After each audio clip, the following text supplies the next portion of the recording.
Hello guys, आज हम एक कॉलर कुर्ती की कटिंग करना सीखेंगे बहुत ही आसान तरीके से। जो इमेज आप देख रहे हो इसको सेम टू सेम कटिंग करेंगे। जो भी ये कट दिखता है तो इन कट कटिंग है, ये कॉलर वाला है। साइज भी बहुत छोटा है तो इसको किस तरह कटिंग किया जाएगा आज हम सीखेंगे। तो चलिए वीडियो शुरू करते हैं। तो सबसे पहले एक पेपर ले लेंगे, सीधा निशान लगाएंगे। ये हमारे शोल्डर का मार्किंग है। यहीं से हम लेंथ और डार्ट पॉइंट वगैरह है तो डार्ट पॉइंट, वेस्ट है तो वेस्ट और हिप है तो हिप, सारे का मेजरमेंट आपको यहाँ पे लेना है। तो देखिए डार्ट पॉइंट का मेजरमेंट नहीं है, लेकिन मैं अंदाज से 8 इंच पे लगा देता हूँ, लेकिन मैं उसका यूज़ नहीं करूँगा। उसके बाद 14 पे मैं इसका वेस्ट का निशान लगा रहा हूँ। उसके बाद हिप का निशान आप 20 पे, 29 पे, 21 पे जो भी लगाना है आप लगा सकते हो। क्योंकि हिप का निशान हाइट के हिसाब से लगता है तो हाइट का मुझे पता नहीं है, तो मैंने ऐसे लगा लिया है 19 इंच पे। अभी देखिए यहाँ पे निशानों को मैं बड़ा कर रहा हूँ, तो जो भी निशान मैंने लगाया है उसको थोड़ा थोड़ा बड़ा कर लेंगे इस तरह क्लीन दिखने के लिए। उसके बाद हम क्या करेंगे, शोल्डर नापेंगे। तो शोल्डर जितना भी है उसका हाफ करके निशान लगाना है। तो शोल्डर का मेजरमेंट मुझे नहीं मिला था, मैं अपने हिसाब से 14 इंच लिया हूँ। तो आप चेक कर लेना, जितना होगा उसका हाफ करके निशान लगाना है। 1 इंच यहाँ शोल्डर डाउन करना है, आप 1.25 इंच भी कर सकते हो। अगर शोल्डर स्लोप है जिस लड़की का है तो आप 1.25 इंच कर सकते हो। अभी नेक का ब्रॉडिंग लगाएंगे तो 2.5 इंच पे लगाएंगे, और उसके बाद में यहाँ पे शोल्डर का स्लोप देंगे। 2.5 इंच पे लगाना है, साइज बहुत छोटा है, इससे ज़्यादा नहीं लगाना है। उसके बाद इस तरह स्लोप दे देंगे। उसके बाद आर्मोल का लेंथ निकालेंगे। तो आर्मोल का लेंथ हम कम पे निकालेंगे। तो देखिए 6.5 पे निकाल रहा हूँ, 7 पे नहीं ले रहा हूँ। और जो भी आर्मोल होगा उसको हम चेक करके उसके बराबर कर लेंगे। आर्मोल का कोई फार्मूला नहीं होता है, आप जो भी बॉडी से नापते हो उसमें लूजिंग देखे या बिना लूजिंग का आप उसके हिसाब से कर सकते हो। इसमें फार्मूला बहुत लोग लगाते हैं, कोई फ़ायदा नहीं है फार्मूला लगा के, क्योंकि फार्मूले से कटिंग नहीं होता है। जो मेजरमेंट होता है बॉडी मेजरमेंट, उसके हिसाब से कटिंग किया जाता है। अब यहाँ पे जो भी चेस्ट है उस पर निशान लगाना है 4 से डिवाइड करके, और उसके बाद यहाँ पे कम से कम 0.25 इंच बढ़ा लेना है, यानी लूजिंग के लिए। 0.25 इंच अगर बढ़ाओगे तो 3 इंच की लूजिंग हो जाएगी। तो इस तरह से 0.25 इंच बढ़ा लेना है लूजिंग के लिए। आप आधा इंच भी बढ़ा सकते हो। और यहाँ पे अपर चेस्ट का इस्तेमाल नहीं करना है, सिर्फ चेस्ट का इस्तेमाल करना है। अभी देखिए वेस्ट जितना भी है उसको 4 से डिवाइड करके निशान लगाएंगे, और यहाँ पे थोड़ा ज़्यादा लूजिंग दे सकते हो आप। तो जितना भी वेस्ट है उसको 4 से डिवाइड करके मैंने निशान लगाया, और यहाँ भी 0.25 इंच बढ़ा के निशान लगा रहा हूँ मैं। तो इस तरह से बढ़ा के लगा लेना है। और उसके बाद में बैग में डाट देना ज़रूरी है। क्यों ज़रूरी है कि क्योंकि शेप ये ज़्यादा आ रहा है। अगर शेप कम आए तो आपको वहाँ पे बैग में डाट की ज़रूरत नहीं पड़ता है। तो यहाँ पे शेप ज़्यादा आ रहा है चेस्ट और वेस्ट के सामने, आप देखो। तो इस हिसाब से आपको पीछे डाट देना चाहिए। तो इस तरह से मैंने थोड़ा और डाट के लिए बढ़ा लिया है। अभी हिप जितना भी है उसको 4 से डिवाइड करके उसका निशान लगाएंगे, और यहाँ भी 0.25 इंच बढ़ा लेंगे। तो इस तरह 3 इंच की लूजिंग पे सब जगह बैठ जाएगा। तो इस तरह 3 इंच की लूजिंग पे आप कर लो। उसके बाद आपको लगता है कि ज़्यादा लूज चाहिए तो और लूज़ कर लेना। अगर आपको लगे कि और फिटिंग चाहिए तो और दबा देना, तो वो फिटिंग हो जाएगा। तो साइड की मार्जिन इसीलिए होता है। अभी देखिए इस तरह से मैं शेप लगा रहा हूँ, तो इस तरह से शेप लगाना है। अगर हिप ज़्यादा बाहर दिख रहा है तो उसको हम थोड़ा सा अंदर कर लेंगे, पिंच कर लेंगे, तो थोड़ा सा और स्ट्रेट हो जाएगा। या तो वेस्ट के ऊपर थोड़ा और लूजिंग दे देंगे तो बराबर हो जाएगा। ज़्यादा शेप नहीं देना है। साइड में ज़्यादा शेप देने से क्या होता है, वेस्ट के सामने वो बराबर अंदर की तरफ घुसा घुसा दिखेगा, तो शेप खराब दिखता है। इसलिए ज़्यादा शेप इसमें नहीं आना चाहिए, इसीलिए डाट का इस्तेमाल किया जाता है। अभी शोल्डर मैंने 1/2 इंच माइनस किया, और क्रॉस पॉइंट पे आके 1/4 इंच माइनस करना है। तो इस तरह माइनस कर लेना है। अगर स्लीव वाला बना रहे हो तो ये सब काम में आने वाला है, लेकिन जो कट दिख रहा है मॉडल ने जो पहना है वैसा अगर बनाओगे तो इसकी ज़रूरत नहीं है। लेकिन फिर भी मैं आर्मोल नाप के आपको दिखा देता हूँ। तो आर्मोल यहाँ चेक कर लेना है, छोटा है बड़ा है। 1 इंच की लूजिंग पे इसको बनाना है। तो इस तरह से आप देख लो कितना पे बनाना है। तो अगर स्लीवलेस बना रहे हो तो थोड़ा लूज बनाया जाता है। अगर आप स्लीव वाला कर रहे हो तो 1 इंच की लूजिंग करना, अगर स्लीवलेस कर रहे हो तो 2 इंच की लूजिंग पे करना, और इस तरह से शेप दे देना अगर आप स्लीव वाला या स्लीवलेस बना रहे हो तो। वरना ये सब की ज़रूरत नहीं है। अभी हम इन कट की कटिंग करेंगे। जो भी देखिए अभी निशान लगाने जा रहा हूँ, तो इसमें कोई डाट नहीं देना है आर्मोल में, ये डायरेक्ट हो जाएगा। तो किस तरह से टाइट बैठेगा ये मैं अभी तरीका बताता हूँ आपको। तो इस तरह से आपको एक शेप दे देना है, इसमें कोई डाट नहीं है, ऑटोमेटिक ये बराबर बैठेगा। अभी यहाँ पे 2.25 के करीब निशान लगाना है नेक का, लो का, और इस तरह से शेप दे देंगे। तो आपका कॉलर का मेजरमेंट जो भी होगा उससे 2.5 इंच बड़ा करके ये निशान लगता है। तो समझो आपका कॉलर 12 इंच से ज़्यादा नहीं होगा, मुझे लगता है इससे ज़्यादा नहीं होगा। तो आप ऐसा 2 इंच 2.5 इंच ज़्यादा करके आप ब्रॉडिंग का निशान लगाना। तो देखिए मैं बैक का नापा, यानी थोड़ा ब्रॉड करके, तो 3 इंच आया। अब 3 इंच को इस तरह घुमाएंगे तो ये 2 इंच बढ़ा के ये देखिए 14 इंच के करीब आ रहा है। तो थोड़ा सा बढ़ाना है तो हल्का सा और बढ़ा सकते हो, और या तो उतने पे भी छोड़ सकते हो। तो थोड़ा लूज रहेगा तो चलेगा, तो हल्का सा नीचे कर लेना है। तो इस तरह करके शेप लगा लेना है। तो इस तरह से जो भी कॉलर का मेजरमेंट आता है उससे 2.5 इंच बढ़ा के आपको यहाँ पे राउंडिंग करना है। और कॉलर जो है बिल्कुल जो आपका गर्दन होता है सेंटर में मेजर करना है, नीचे ऊपर नहीं करना है। यानी बिल्कुल नीचे भी नहीं करना है, बिल्कुल ऊपर भी नहीं करना है। जो सेंटर पार्ट होता है आपका वहाँ मेजर करना है, और बिल्कुल खींच के नहीं नापना है। एकदम नॉर्मल जो मेजर करते हैं वैसा करना है।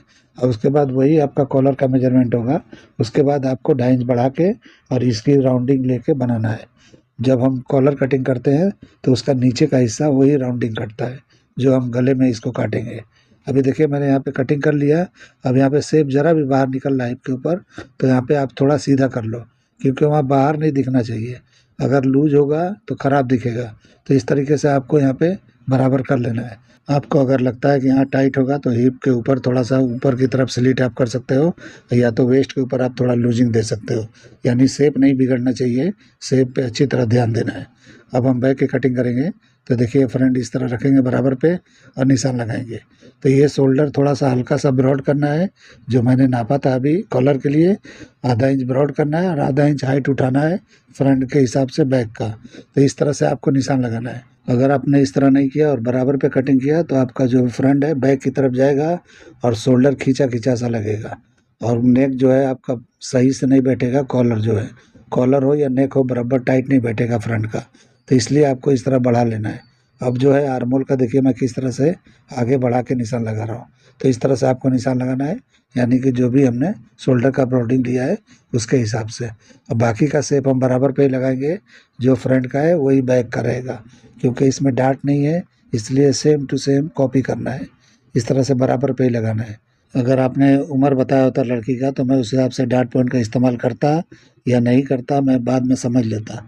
लेकिन आपने कुछ बताया नहीं है तो मैंने सिंपल कटिंग बताया है। इस तरह से मैंने निशान लगा लिया। अब यहाँ पे क्या करना है, सीम को यानी शोल्डर सीम को बराबर करना है। ये देखिए इस तरह से बैक का ब्रॉड हो गया है। अब यहाँ पे कम से कम 1.25 इंच नीचे की तरफ एक निशान लगाएंगे। कॉलर का निशान जहाँ पे जाके फिट होगा, यानी ये इसका गले का 1.25 इंच से 1 इंच के करीब आपको लगाना है, इससे ज़्यादा नहीं लगाना है।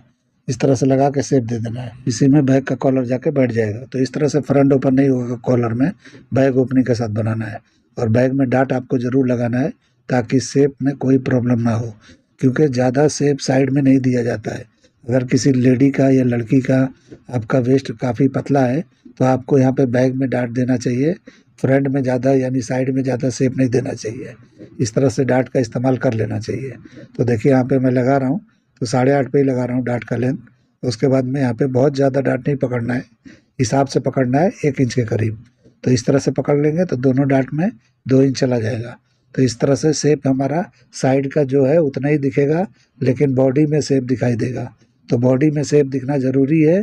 बॉडी में शेप नहीं दिखेगा तो फिर आपको कपड़ा बना के कोई भी ड्रेस बना के कुछ भी मतलब नहीं है। सिंपल तरीके से कुछ भी बना रहे हो लेकिन शेप दिखना चाहिए। तो इस तरह से भले लूज ड्रेस बना रहे हो लेकिन उसमें शेप होना चाहिए। आप शेप पे ध्यान नहीं दोगे तो झोले की तरह दिखाई देगा, वो अच्छा नहीं दिखता है। तो इस तरीके से आपको बराबर ध्यान देना है। भले लूज बनाओ कोई बात नहीं है, लेकिन शेप दिखना चाहिए बॉडी के हिसाब से। अभी मैं डाट की भी कटिंग करके मैं दिखा देता हूँ। तो इस तरह से कटिंग कर देंगे तो बराबर आपको समझ में आएगा। तो बिल्कुल स्मूथ ऐसे उठाना है। यहाँ पे कटिंग नहीं करना है आपको कपड़े पे, डायरेक्ट इस तरह डाट मारा जाता है। तो एकदम स्मूथ उठा के सेंटर से ऐसे घुमा के ले जाना है ताकि बिल्कुल डाट का पता ना चले। प्रेसिंग से अच्छी तरह से तोड़ दिया जाता है, डाट लगा भी रहेगा और पता भी नहीं चलेगा। तो इस तरह से बैक फ्रंट का हमारा कटिंग हो गया। अब यहाँ पे कॉर्नर थोड़ा सा दबा देना है स्टिचिंग करने के बाद। तो इस तरह से आप कर लोगे तो ये बराबर फिटिंग चिपक जाएगा बॉडी में। तो ये चीज़ का ध्यान आपको ज़रूर देना है। तो इस तरह से कर लोगे तो ये परफेक्ट हो जाएगा। तो ये हमारा कटिंग हो गया। आप कॉलर की कटिंग करके दिखाते हैं। तो मैं राउंडिंग नाप के दिखा देता हूँ कितना इंच निकला है, तो उसके हिसाब से कटिंग करेंगे। तो देखिए 3 इंच वहाँ था, 3 इंच एक सूत था, और उसके बाद इस तरह घुमाएंगे और देखिए 14 इंच आया है। तो इस तरह से यानी राउंडिंग 14 सवा 14 इंच का आया है। तो इस तरह से हम क्या करेंगे, एक पेपर लेंगे फोल्ड करके, और उसके बाद इसकी राउंडिंग ज़्यादा कटेगा। तो देखो मैं कितना राउंड ले रहा हूँ, क्योंकि इसका ओपनिंग हमारा फ्रंट में नहीं है, बैक में है। तो मैं पहले भी बहुत सारे वीडियो बता चुका हूँ कि इसका किस तरह से किया जाता है। तो जो हमारा कॉलर होता है जो फ्रंट ओपनिंग वाला, उसको पलटी करके उल्टा कर देंगे तो इस तरह से वो कटिंग हो जाता है। लेकिन मैं आज डायरेक्ट कटिंग करके दिखा रहा हूँ। तो देखो मैंने कितना शेप लिया है, जिस तरह से हम आर्मोल का शेप लेते हैं स्लीव्स के लिए उस तरह से लिया है। अब उसके बाद में यहाँ पे जो भी ब्रॉडिंग रखना है, 1 इंच रखना है, 1 इंच 1 सूत रखना है, जो भी रखना है आप रख लो। और उसके बाद में इस तरह से एक जैसा निशान लगा लो और उसके बाद हम कटिंग करेंगे। तो ये जो अंदर का जो आप मार्किंग देख रहे हो लगा रहा हूँ मैं, इसका मेजरमेंट जो है आपने कॉलर जो नाप रहा है यानी गर्दन आपने नापा है पूरा राउंडिंग में, वो आना चाहिए। और जो बाहर का आप देख रहे हो वो बॉडी जो हमने कुर्ती में कटिंग किया है वो आना चाहिए, तब जाके ये परफेक्ट बैठता है। इसमें आप थोड़ा लूजिंग 1/2 इंच की दे सकते हो तो उस तरह से बराबर कंफर्ट रहेगा। तो इस तरह से नाप के आपको चेक कर लेना है कि बराबर है या नहीं है।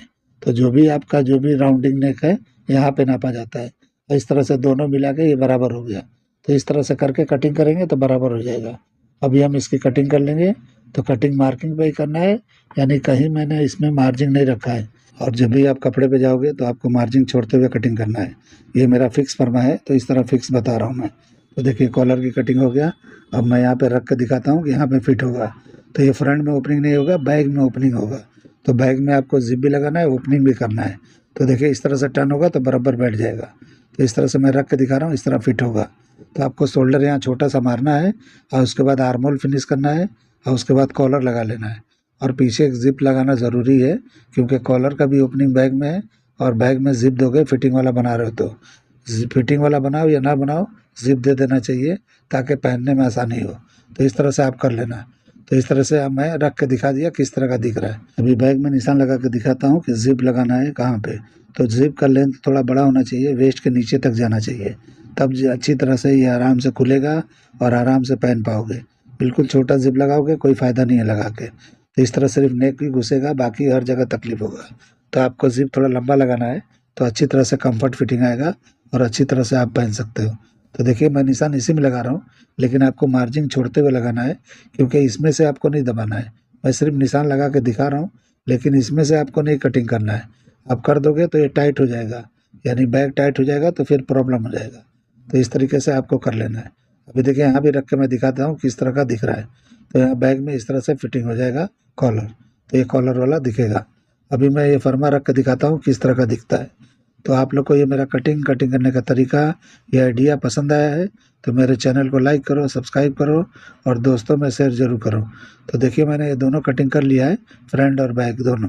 अभी मैं रख के आपको दिखा देता हूँ किस तरह का दिख रहा है। तो आप लोग इसको ज़रूर ट्राई करो। ये बहुत छोटा साइज़ है, बड़ा साइज़ होता तो मैं इसमें डार्ट वगैरह का इस्तेमाल करता, लेकिन मैंने नहीं किया है। इसको आप प्रिंसेस कट में भी कर सकते हो, डार्ट में भी कर सकते हो, साइड डार्ट में भी कर सकते हो। आपको जैसे चाहिए वैसे कटिंग कर सकते हो। तो आपकी मर्ज़ी है, जैसा लगे वैसा आप इस्तेमाल कर लेना। तो इस तरह से मैंने कटिंग आपको बता दिया। उम्मीद करता हूँ कि आपको समझ में आ गया होगा। तो चलिए वीडियो एंड करते हैं। अल्लाह हाफिज़।